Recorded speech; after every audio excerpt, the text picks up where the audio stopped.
রুদ্রকে গুলি করে সারা জীবনের জন্য রুদ্রর খেলা শেষ করে দিল ফুলকি। হ্যাঁ বন্ধুরা, এমনটাই দেখা যাবে।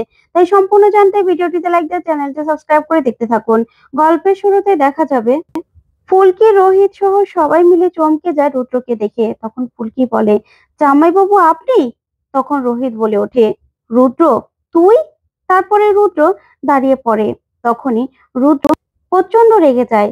ওইদিকে ছোট রানীমা ভয় পেয়ে যায়। তখনই সেখানকার সব প্রজারা বলে, আরে এই লোকটা, এই লোকটা না ছোট রানীমার গুরুদেব সেজে এখানে ছিল।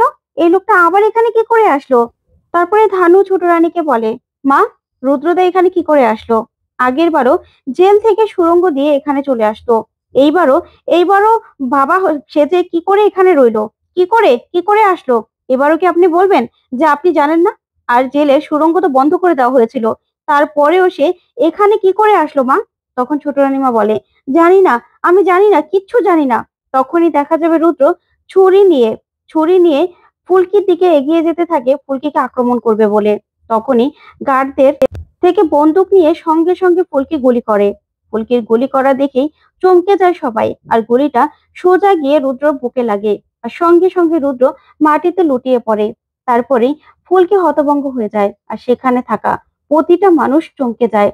তখন দেখা যাবে আদিত্য দৌড়ে আসে, আর পুলিশও। তখন আদিত্য এসে বলে, এ কি, এই রুদ্ররূপ এখানে আবার কি করে আসলো মা?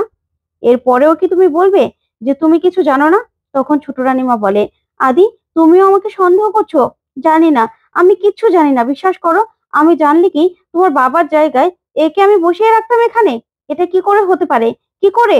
তখন এই কথা শুনে চমকে দেয় সবাই। তখনই দেখা যাবে সাগুপ্তা ম্যাডাম সেখানে আসলেই ছোট রানীমা বলে, ম্যাডাম, এই মেয়েটাকে এখনই অ্যারেস্ট করুন। এই মেয়েটা ওকে গুলি করেছে। তখনই সাগুপ্তা ম্যাডাম রুদ্রকে দেখেই বলে, দাঁড়ান ম্যাডাম, তার আগে আপনাকে কিছু প্রশ্ন করার আছে আমার। আচ্ছা, রুদ্ররূপ সান্যাল আপনার কাছে কি করে এসে বারবার করে শেল্টার নেয়? আরেকবার আপনার গুরুদেব সেজে এখানে এসেছিল, এখন আবার কিনা ছোট রাজাবাবু সেজে এখানে বসে আছে। কি করে ম্যাডাম, কি করে? তারপরেও কি বলবেন যে আপনি কিছু জানেন না? আপনার এর পিছনে হাত নেই? কি করে বলুন? তখনই ছোট রানীমা বলে, আমি জানি না, বিশ্বাস করুন, আমি জানি না। আমি জানলে কি আর ওকে এখানে থাকতে দিতাম নাকি? তখনই ছোট রাজাবাবু বলে, এটা কিছুতেই হতে পারে না যে আশা বলি এটা জানে না, এটা হতেই পারে না। তখনই ফুলকি বলে, আচ্ছা, জেল থেকে উনি কি করে আসলো? কি করে? তারপর রোহিত বলে, সেটাই তো জানার কথা। তারপরে সাগুপ্তা ম্যাডাম বলে, ফুলকি, এই ব্যাপারে আমি তদন্ত করছি যে জেল থেকে কি করে আসলো। তারপরে দেখা যাবে ধানু বলে, জেলের সব সুড়ঙ্গ তো বন্ধ করে দেওয়া হয়েছিল, তারপরেও রুদ্ররূপ সান্যাল এখানে কি করে আসলো? তারপর ছোট রানীমা বলে, দিদি, তোমারও কি মনে হয় যে আমি জানতাম? তুমি বলো, আমি জানলে কি তোমার দেওয়ারের জায়গায় কোনোদিন ওই রুদ্ররূপ সান্যালকে আমি আরতি করতে দিতে পারতাম? দিতাম? আজকে পুজোর দিনে রক্তারক্তি হয়ে গেল, কি অলক্ষণে কাণ্ড হলো বলো তো? তখনই বড় রানীমা বলে, আমি জানি না রে ছোট, তবে যেটা হয়েছে একদম ঠিক হয়নি। এটা সিংহদেবের কিসের ইঙ্গিত আমি জানি না, তবে রক্তারক্তি হলো, এরকম মারামারি হলো, এটাতে ভালো হবে না রে, ভালো হবে না ছোট। তখনই ফুলকি বলে, বড় মা, আজকে যা হয়েছে না, সবকিছু ওনার ইঙ্গিতে হয়েছে। যা হয়েছে ভালো হয়েছে, এবার একদম ভালো হবে। এবার সবকিছু সবকিছু ঠিক হবে। সবাই সবার অধিকার বুঝে নেবে। এবার শুরু হবে অধিকারের লড়াই। তখনই ফুলকি ছোট রানীমার কাছে যায়, গিয়ে বলে, কি ম্যাডাম, এবার এবার আপনি কি করবেন? এবার অধিকারের লড়াই লড়ার জন্যই আপনার মুখোমুখি হলাম আমি। এবার আপনার সঙ্গে সরাসরি লড়াইটা হবে। এবার সব অধিকার বুঝে নেব আমি, সবকিছু। তখন ফুলকি রোহিতকে গিয়ে বলে, স্যার, আমি আমি আত্মসমর্পণ করব। তখন রোহিত বলে, না ফুলকি না, তুমি তো নিজেকে বাঁচানোর জন্য গুলি করেছো, এখানে তো তোমার কোনো দোষ নেই, সবাই দেখেছে। তখনই ফুলকি বলে, তাও স্যার, আমি নিজে আত্মসমর্পণ করতে চাই। তারপরে দেখা যাবে সারগুপ্তা ম্যাডামও কিছুই বলে না। তারপরেই ফুলকিকে থানায় নিয়ে যাওয়া হয়। তখন থানায় গিয়ে ফুলকি বলে, আমি আমি আত্মসমর্পণ করব। তখন সাগুপ্তা ম্যাডাম বলে, দেখো ফুলকি, সেখানে তো সবাই সাক্ষী আছে যে তুমি নিজেকে বাঁচানোর জন্যই গুলিটা করেছিলে। আর তাছাড়া রুদ্ররূপ সান্যাল, সে নাকি জেল থেকে আবারও পালিয়েছিল, আর পালিয়ে রাজমহলে সেটা নিয়েছিল। তখন রোহিত বলে, আচ্ছা ম্যাডাম, আপনার কি মনে হয় যে এই সবকিছুর মধ্যে ছোট রানীমা কিছু জানতো না? তখন ফুলকি বলে, এটা হতেই পারে না স্যার, উনি সবকিছু জানতেন, সবকিছু।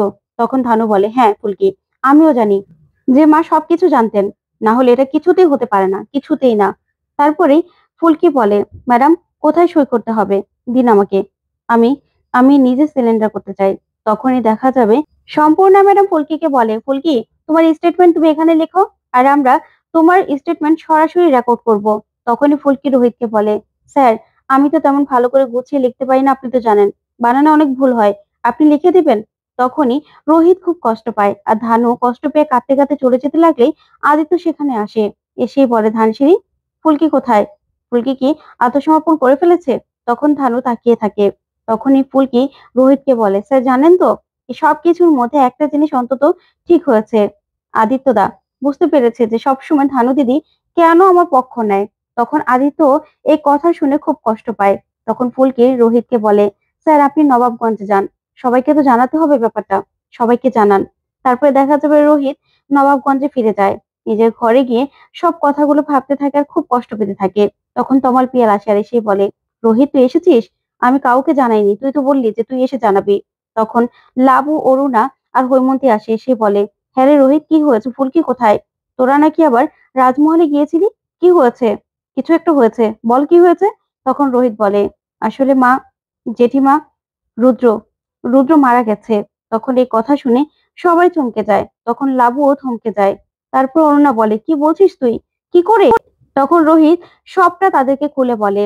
তখন তো হৈমন্তী একদম যেন থমকে গিয়ে বলে, মেজো বউ, আমি ঠাকুরের কাছে যাচ্ছি, তুমি লাবুকে সামলেও। এই বলেই হৈমন্তী ঠাকুর ঘরে চলে যায়। ওইদিকে লাবুকে সামলানোর চেষ্টা করে অরুণা। তখন লাবু বলে, মেজো কাকি তুমি চিন্তা করো না, আমি না আগের লাবু নেই গো, যে আমি ভেঙে পড়বো। এটা তো নামের একটা সিঁদুর পড়তাম, রুদ্রর আসল রূপটা তো অনেক আগে দেখে ফেলেছিলাম, ফুলকি যা করেছে একদম ঠিক করেছে। ভাই ফুলকি কোথায়? তখন রোহিত বলে, ফুলকি জেলে আছে। তখন লাবু বলে, আমি ফুলকির সঙ্গে দেখা করব, আগে আমি ফুলকির সঙ্গে দেখা করব, ফুলকিকে আমি এটা বলবো যে ফুলকি যেন মনে মনে কিছুতেই কষ্ট না পায়, ও একদম যা করেছে একদম ঠিক কাজ করেছে, ও তো নিজেকে বাঁচানোর জন্য যা করার করেছে, তুই আমাকে নিয়ে চল। তারপর দেখা যাবে লাবুকে নিয়ে থানায় যায় রোহিত। ওইদিকে সম্পূর্ণা ম্যাডামকে পুলিশ অফিসার বলে, ম্যাডাম কেউ তো বয়ান দিচ্ছে না। তখন সম্পূর্ণা ম্যাডাম বলে, এটা তো খুব সমস্যার ব্যাপার, তাহলে তো স্বাগত ম্যাডামকে জানাতে হবে। তখনই রোহিত আর লাবু গেলেই ফুলকির সঙ্গে দেখা করতে যায়। তখন লাবু গিয়ে ফুলকিকে বলে, ফুলকি তুমি একদম ভাববে না, একদম তুমি যা করেছো একদম ঠিক কাজ করেছো। তখন ফুলকি বলে, তারপরেও দিদি ভাই, আমি আমি তো তোমার সিঁদুর মুছে দিলাম। তখন লাবু বলে, সিঁদুরটা তো আমি শুধু নামমাত্র পড়তাম, অভ্যাস হয়ে গেছিল বলে, কিন্তু এই মানুষটার কাছ থেকে তো কবে আমি দূরে চলে গেছি ফুলকি। তুমি একটা নরকের কীটকে তুমি শেষ করে দিয়েছো, একদম ঠিক কাজ করেছো, ওর আসল রূপটা তো অনেক আগে দেখেছিলাম।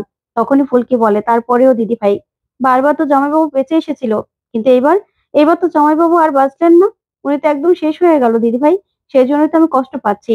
তখনই লাবু বলে, তুমি একদম কষ্ট পাবে না, আমি একদম কষ্ট পাচ্ছি না। তারপরেই ফুলকি বলে, জেঠিমা জেঠিমা।